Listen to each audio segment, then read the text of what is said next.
Libertarian economist and president of the Market Institute, Charles Sauer, drops by to debate with me whether we should be regulating drug prices in the United States. It's fascinating. Check it out. Leave your comments, ding the bell, share it with your friends, and please subscribe to our channel. So let's talk about economics. Libertarian economist and president of the Market Institute, Charles Sauer, is with us. He's the author of Profit Motive, What Drives the Things We Do. MarketInstitute.org is the website. Charles, welcome back to the show.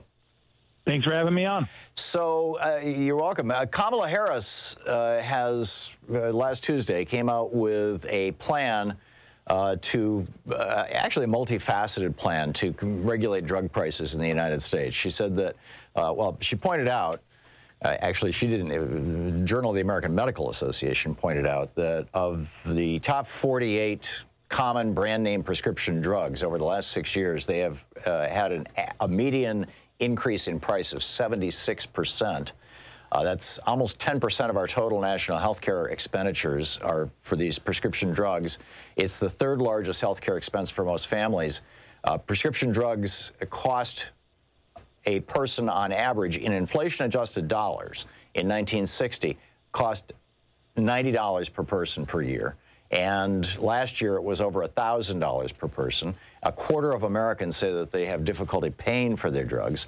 And so Kamala Harris has said, okay, if the drugs are being sold to us at higher prices than they are to OECD countries, the other wealthy countries in the world, then the government is going to actually set the price by any additional, say that there's an antibiotic that's selling for $9, a prescription to fill a prescription in Canada, but it's selling for $15 or $20 in the, let's say $20 in the United States, then $11 of that, the cost of that would be taxed at 100%, which, and rebated back to consumers. She also wants to do away with tax deductions for TV advertising, direct-to-consumer expenses. We and New Zealand are the only two countries in the world that even allow it. And, she's saying, let's tax this. This is, and also if companies refuse to go along, she says the federal government can intervene by importing cheaper alternatives into the United States. This is like taking the rules of capitalism and modifying them slightly to benefit the people instead of the big drug companies, who would still be making a fine profit, thank you very much, selling drugs to us at the same price they sell them to Canada or Great Britain or France. What's your possible objection to this? Well, that's the talking point that she uses. You're right, that it seems like a fair trade. But if we just look at Canada alone, they only have about half of the new drug molecules that we have in the U.S. And that's because a lot of the drug research is being done here because the pharmaceutical companies can get their money back from the research. They can actually... Wait a minute, Charles, you're saying, are you saying that half the drugs that you can buy in the United States are not available in Canada? That's crazy. I'm saying half of the new molecules, and when you go up to some of the older molecules, you're still talking about the fact that Canada only has 75%. Oh, that's that big pharma talking point, Charles. You must have been talking to the pharma lobby. You're talking about when they take an old-fashioned Prozac and they modify the molecule just slightly so that it has. Instead of needing 10 milligrams, you only need 9 milligrams now. Or instead of lasting 6 hours, it lasts 7 hours now. And they're calling it a brand new drug and getting another, 20 years of patent protection so they can jack the price up? I would think that Canada would be very wise in saying no thank you to things like that. But I'm not even accepting your assertion. I can't let you get away with that. You're practicing medicine and you shouldn't be. Look, the difference between going to 6 to 9 hours or 6 to 12 means that somebody has to take medicine less than a day. If you're talking about somebody like my family, where my wife suffers from heartburn every time she takes the medicine, that can be a big deal. If you're talking about insulin, something that actually can flatten the insulin for a longer period of time. Okay, let's stipulate, Charles. I don't want to hear. I don't want to hear you discount what a medicine can be worth. First of all, I know, and you know, Charles. We both know that the drug companies are, instead of doing new research on new families of drugs, they let you and I pay for that through NIH. We're the ones who develop the actual new drugs. They take existing drugs and tweak them slightly so that they can roll them out as a brand new product and charge a lot more for it. Let's stipulate that and say, okay, that's fine.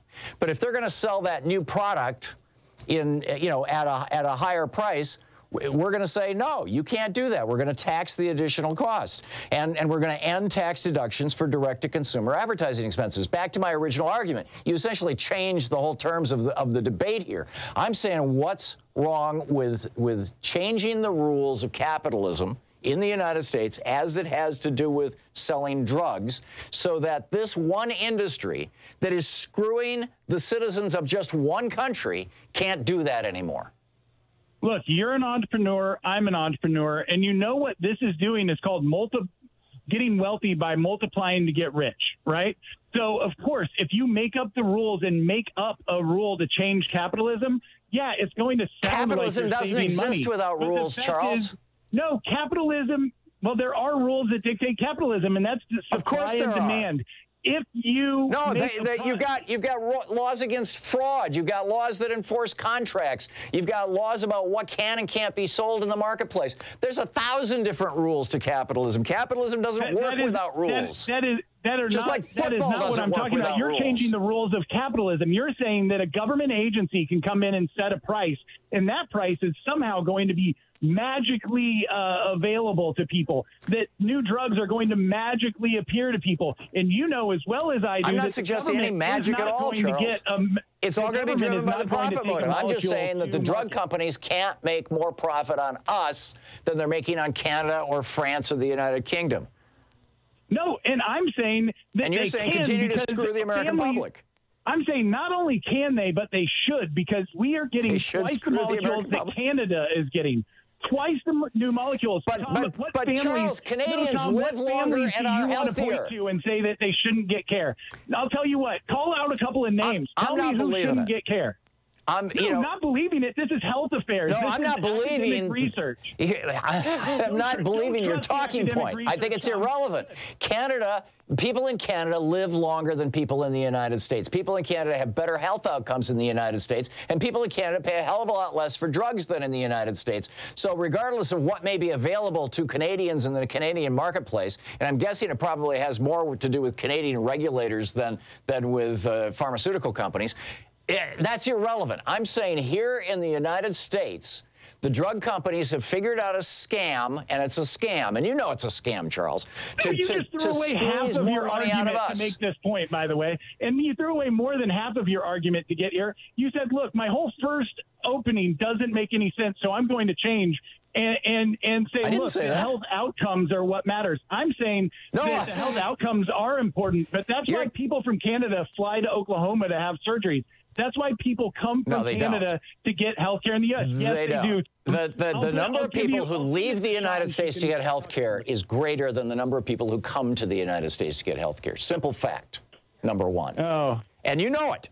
And I mean, just look at all the dental clinics in Mexico and the surgery clinics in Thailand and in India. I mean, there's countries all over the world that are making a fortune because Americans can't afford our health care, number one. And number two, I've never heard anybody from Canada complaining that drugs are not available there. I can't imagine that drugs are not available there. When you say new molecules, that sounds like some BS big pharma talking point, and I frankly have no idea what you're talking about. I'd have to dig into it. I know. The research is really hard to understand in this. But the point is, we're being screwed. Okay, then how would you suggest that we stop getting screwed by these companies?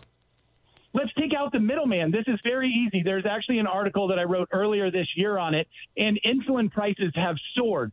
But one of the big pharmaceutical companies actually published the number that they're making on the drugs and said, look, we take responsibility for this high number, but we're paying the middleman, and the middleman is stealing money from us. So it's the pharmacy benefit managers who are actually one of the major problems here. Your proposal to regulate capitalism, to alter the rules of capitalism, is to somehow get the middleman out, presumably through taxation or through regulation.